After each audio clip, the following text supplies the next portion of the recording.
And now, recorded live from the International Storytelling Center in historic Jonesboro, Tennessee, Jim Cogan.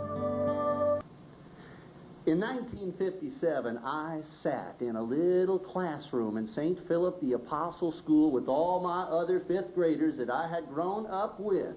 And we were listening to Sister Alice Perpetua, our Catholic nun from the Sisters of Charity, go on about Pythagoras, St. Peter, and the difference between purgatory and the pearly gates.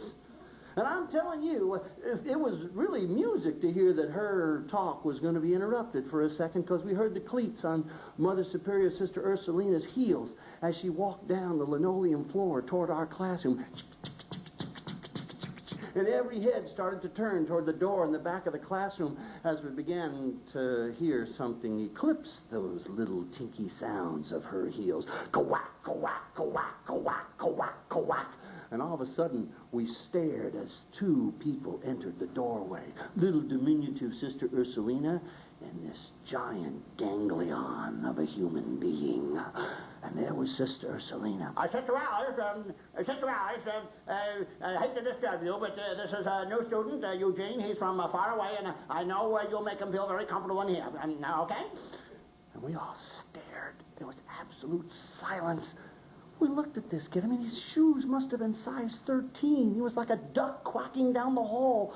And there were these legs that went up and up and up. His pants were too short, his belt too wide, this giant buckle on his belt, a shirt, a white shirt that seemed to sink into his chest, a clip-on tie that had already fallen onto one of the collars.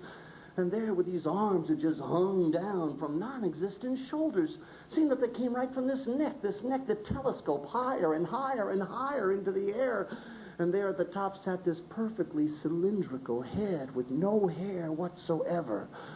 And when the head went to the top, where most heads curl in, his didn't curl in. His went up again. When we looked at this kid, we knew, finally, that God was not perfect.